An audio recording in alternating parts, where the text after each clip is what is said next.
Assalamualaikum warahmatullahi wabarakatuh. Kami dari kelompok 3 akan mempresentasikan makalah kami yang berjudul korupsi. Sebelumnya, perkenalkan terlebih dahulu anggota kelompok kami, yaitu yang pertama Riki Maulana, NIM 3519008, kemudian Putri Qurratul Ainiyah, NIM 3519009, selanjutnya Nadia Safira, NIM 3519060. Selanjutnya Muhammad Danang Asmi dengan NIM 3519109. Baik, langsung saja masuk ke materi. Yang pertama yaitu sejarah korupsi. Korupsi di Indonesia sudah ada sejak lama, baik sebelum maupun sesudah kemerdekaan. Periode Orde Lama, Orde Baru berlanjut hingga time reformasi. Berbagai upaya telah dilakukan untuk memberantas korupsi, namun hasilnya masih jauh dari memuaskan. Di masa kerajaan dulu, sudah ada kebiasaan mengambil upeti dari rakyat kecil, yang masih berlanjut di masa Belanda ketika menguasai Nusantara pada tahun 1811 hingga 1942, dan zaman Inggris pada tahun 1811 hingga 1816. Akibat kebijakan itulah banyak terjadi perlawanan rakyat terhadap Belanda. Misalnya, perlawanan Diponegoro pada tahun 1825 hingga 1830.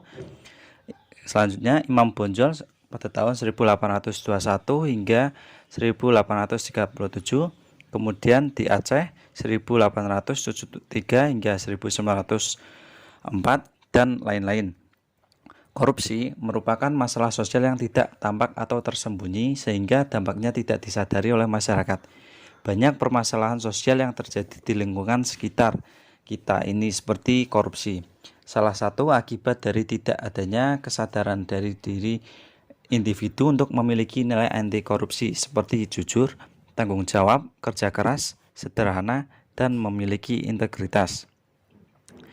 Korupsi di Indonesia terjadi secara sistematik, masif, dan terstruktur, sehingga bukan saja merugikan kondisi keuangan negara, tetapi juga telah melanggar hak-hak sosial dan ekonomi masyarakat secara luas.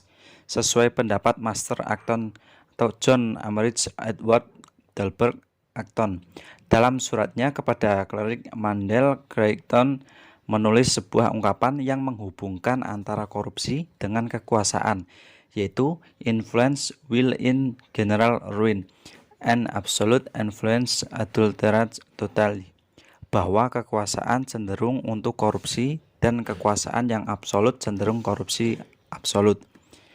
Kemudian materi yang kedua yaitu pengertian korupsi. Istilah korupsi berasal dari bahasa Latin yaitu corruptio. Korupsi dalam bahasa Inggris adalah debasement atau degenerate. Dalam bahasa Prancis disebut defilement dan dalam bahasa Belanda disebut dengan korupsi. Dari bahasa Belanda lahir individualis struktur korupsi dalam bahasa Indonesia.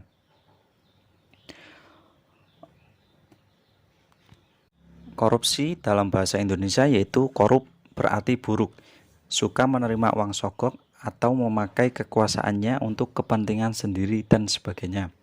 Korupsi adalah perbuatan yang buruk atau seperti penggelapan uang, penerima uang sogok dan sebagainya. Korupsi berakibat sangat berbahaya bagi kehidupan manusia, baik aspek kehidupan sosial, politik, birokrasi, ekonomi, dan individu.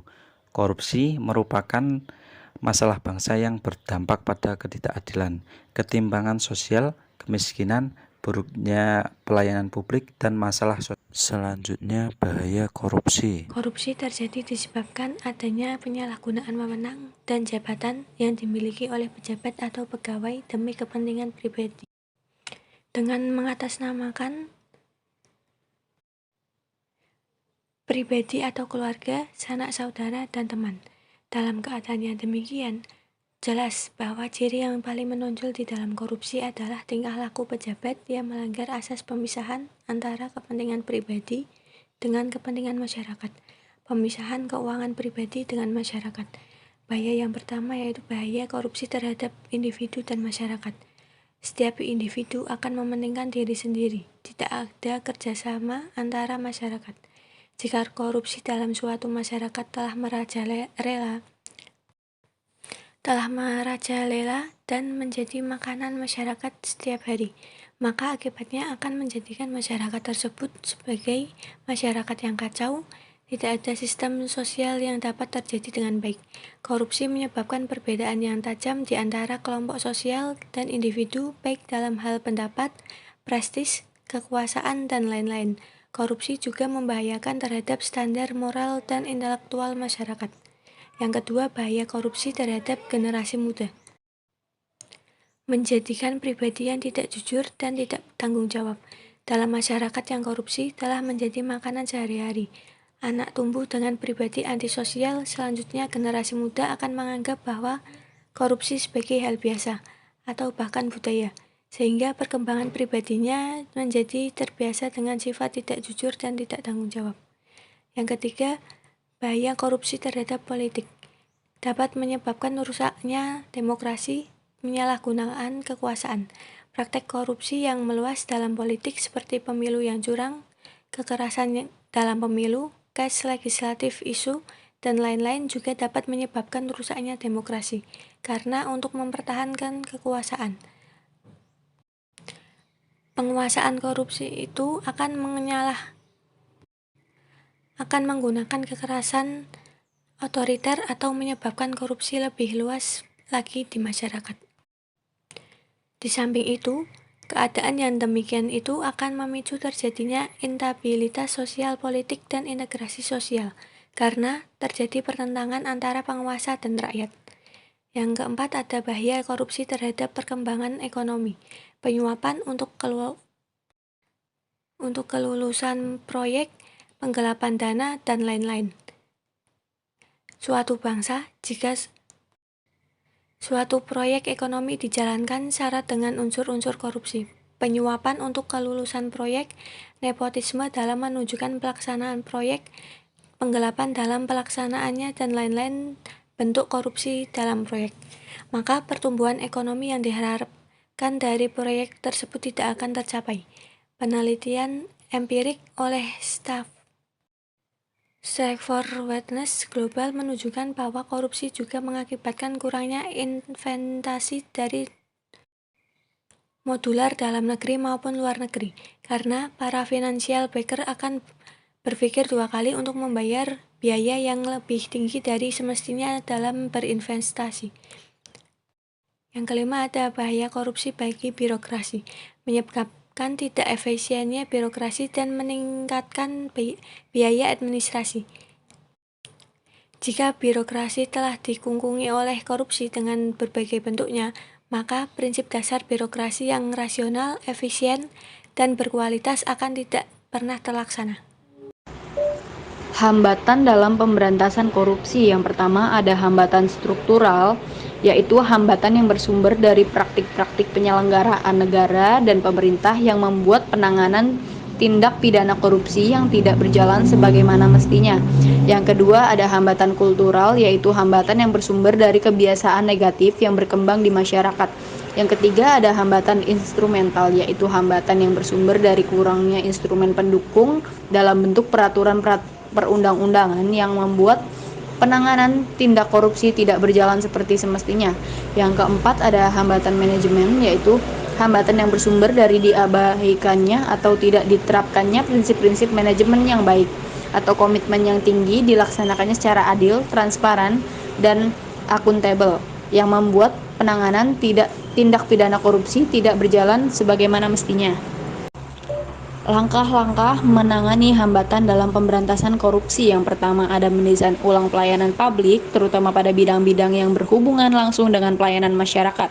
Yang kedua ada memperkuat transportasi, pengawasan dan sanksi apabila terjadi penyimpangan dalam menangani ekonomi dan sumber daya manusia. Dan yang ketiga ada meningkatkan pemberdayaan perangkat-perangkat pendukung dalam pencegahan korupsi. Dan yang keempat ada penjara bukan merupakan cara yang tepat atau menjerakan untuk pemberantasan korupsi. Dan yang kelima adalah penegakan hukum dalam rangka pemberantasan korupsi harus dilakukan secara terpadu dan terintegrasi dengan satu tujuan. Penyebab serta upaya untuk menanggulangi korupsi di Indonesia.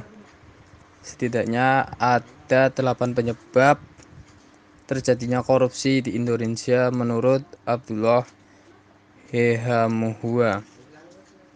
Yang pertama, A. Sistem penyelenggaraan negara yang keliru.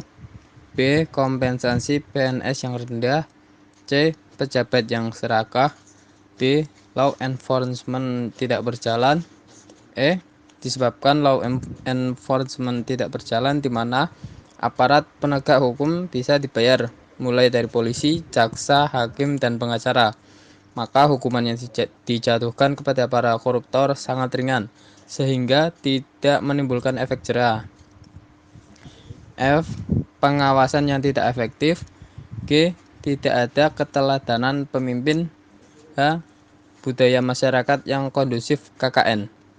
Kemudian upaya dalam menanggulangi kasus korupsi di Indonesia, yaitu upaya yang harus dilakukan dengan langkah-langkah, yaitu mendesain dan menata ulang pelayanan publik, memperkuat transparansi, pengawasan dan sanksi, meningkatkan pemberdayaan perangkat pendukung dalam pencegahan korupsi.